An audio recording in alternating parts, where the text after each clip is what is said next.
worth a snap, I think. Ah, yeah. This is Malta. It's in the Mediterranean. To the south is Africa, to the north is Europe, and every year lots and lots and lots of British tourists come here to enjoy the fabulous weather like today, and the rather impressive views, and the very, very affable people.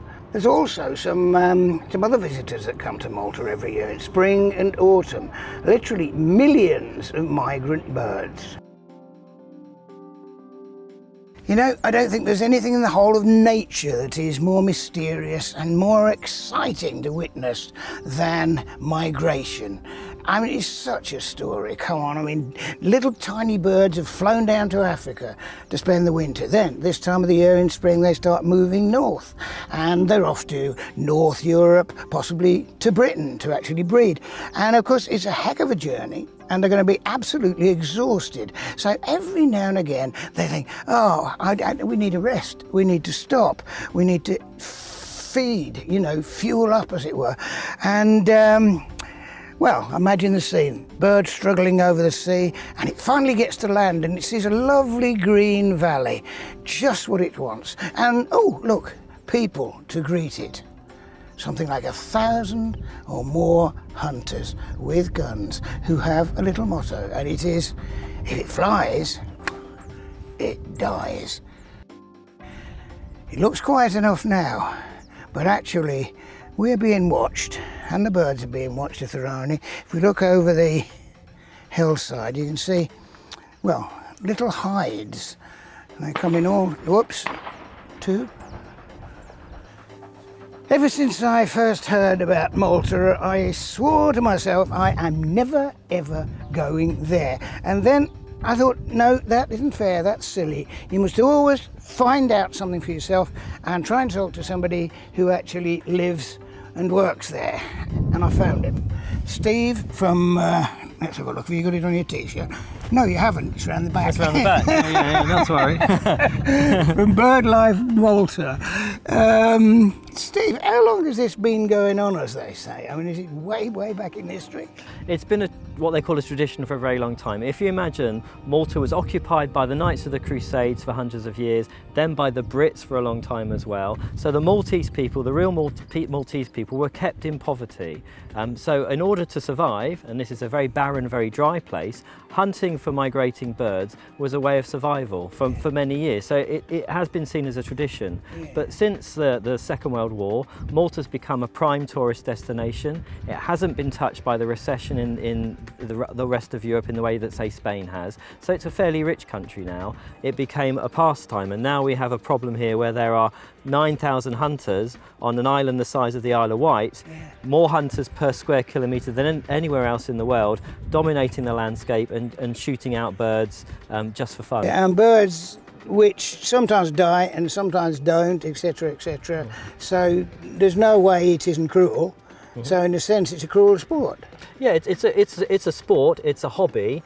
It's not really anything else than that. So of course, birds are being shot out of the sky. They don't retrieve all of them. So many of the birds that are shot are out in that countryside, just lying around waiting to die. So there is an element of animal cruelty, and it has a huge impact on conservation as well. Malta's a really very friendly and welcoming place, and I suppose it has to be because there are 450,000 people live on an island which is no bigger than the Isle of Wight. Now, besides the 9,000 hunters that are on the island, the rest of the population are affected by the spring hunting. And I'm joined here by Andrew, who I believe you had quite a nasty experience last Thursday.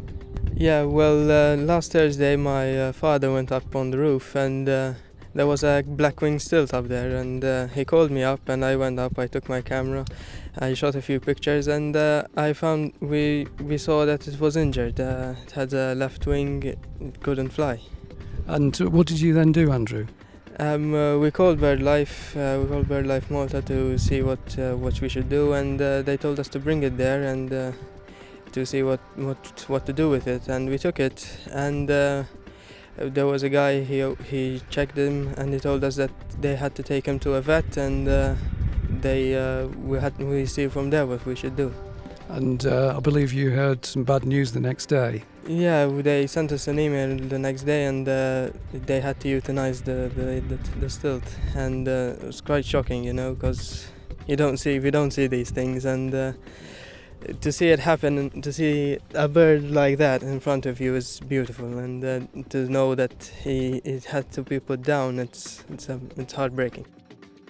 Joe, I associate you and your organisation, of which I've been a supporter for a very long time and very proud to be so, if I may say so, but I associate it with mainly sort of British things for one thing, and usually animal mistreatment like fox hunting and these horrible badger baiting things and all that kind of thing. It's usually been animals. So here we are, far away from Britain, and you're into birds. How come? Well, it's come about really because if you look across the piece, the animal that's harmed most in the name of sport are birds. Whether it's the 55 million pheasants that are shot in the UK every year, or the grouse that are shot, or the frankly millions of migratory birds that are persecuted right across the Mediterranean, both in the spring and the autumn. Why Malta?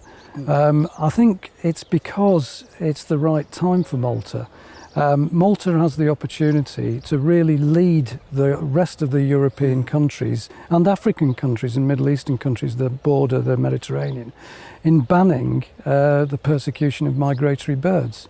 They're going to have a referendum next year, and we know that the vast majority of the people on Malta want to see spring hunting stopped, and they're being bullied and harassed by the very vociferous 9,000 hunters who want to keep hunting legal. There aren't very many species that actually stay to breed in Malta, and if they've got any sense, they will stay here because this is one of the island's very, very few bird reserves. But there are something like 300 plus migratory species that pass through the island, and a large percentage of them are shot. It's pretty extraordinary to think there's actually something like 40 species which it's perfectly legal to shoot.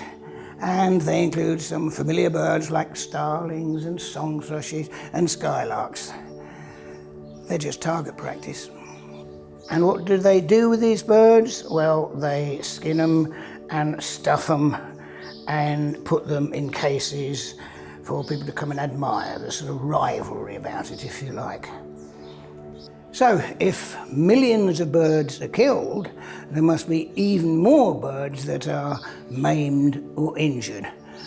What happens to them? Dr. Kovac, what sort of injuries do you see on the birds that are brought to you? I mean, is the injuries, what I see is most of them, or 90% of them, are shotgun injuries. I mean, obviously the injuries are, most of these injuries are wing injuries, or sometimes the leg of the bird. Yeah. And this open fractures, the bird is bleeding from the wound, and very often even I can see the bone sticking out of the wound. So it's these are really, really painful injuries, and I mean, even if they arrive here shortly after the injury, it's definitely the bird is suffering greatly. Approximately 80% of the birds, what they come in here, unfortunately, we have to euthanize them, because their injuries are so great that this is the decision, unfortunately, we have to take. We have a policy here that we don't keep those birds alive, that they cannot be rehabilitated. In a lot of other countries where there is shooting, it is at least contained in certain areas. One of the astonishing things to me is that on Malta, 80% of the land is available to the shooters. And boy, do they make use of it, because we've actually seen people shooting close to the hotel, and just over there is the airport. The airport. Now, if you went to the edge of an airport, just about anywhere in the world, armed with rifles or indeed a camera, security would be out there and marching you off as a suspect right away. But here, no, hunting rules, apparently. or put it this way, it breaks the rules. What's your views about spring hunting? As long as not out of the season, you know, as no they go out of boundaries, it's okay for me. I don't see anything wrong with it. I think it's danger, you know, everybody is mad about shooting. During the week doesn't matter, they can do it all year round. Don't bother. I myself, for instance, I'm against spring hunting. To be honest, I'm against all hunting. And those birds come from my continent, Africa, and they're supposed to come back. I'm against spring hunting. I think it should be abolished. From what I understand, they shoot the birds without even for the pot, just for sport. Yeah, just for sport and No, stuffing them that's for trophies. that's seriously not on. It is a very strong tradition in Malta. I think, however, traditions need to be revised every so often. We have to keep in line. We have to keep in touch with our humanity and also with the environment around us. And I think it is about time to start considering easing off spring hunting. As a hunter, in my opinion, it's got nothing to do with hunting. It's killing. It's a strange tradition. The majority did say that spring hunting should stop. Would you accept that as the final say in it, and accept that's the way people want it to be? Yes, if there's the people want it to be, I mean, yep, I will accept it just like everybody else. As you know, there's a referendum which will be coming up hopefully soon, so I'll be voting in favour of abolishing spring hunting in Malta. Well, I was one of the guys who signed for the referendum. I believe that hunting should be curtailed, especially in spring. Hopefully it will be a yes to abolish spring hunting. It's only fair to say that this massive massacre of migrant birds isn't just happening in Malta. It's going on all round the Mediterranean. Cyprus is particularly bad, and parts of Italy and Greece and Spain, and perhaps worst of all, Egypt. We simply don't know how many birds are being killed there every year, and it's not just with gunshots. Some of the birds land on what they call lime sticks, this gluey stuff. The birds land there, dangle and die, or the hunter comes along and kills them, finishes them off. And perhaps most lethal of all, in a way, long nets, mist nets, which bird watchers and ornithologists use to catch birds, to study them and then release them. But the hunters catch the birds and they don't release them.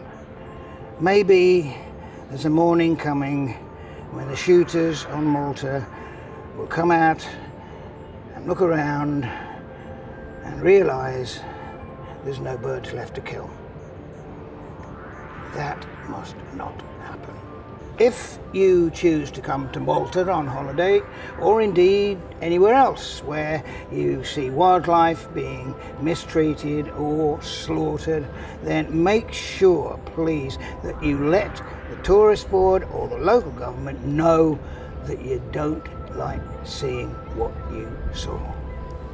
The fact is that at this time, the Maltese people are on the brink of being able to make a historic decision, and we know that the vast percentage of them actually want to do that.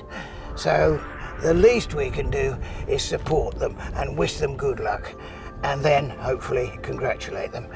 The situation here is pretty appalling, and let's face it, things could get worse. But on the other hand, they can get better. At the moment though, it's still love Malta, hate the hunting. I'd like to thank the League Against Cruel Sports and BirdLife Malta for helping make this film, and also for their dedication and determination in protecting wildlife.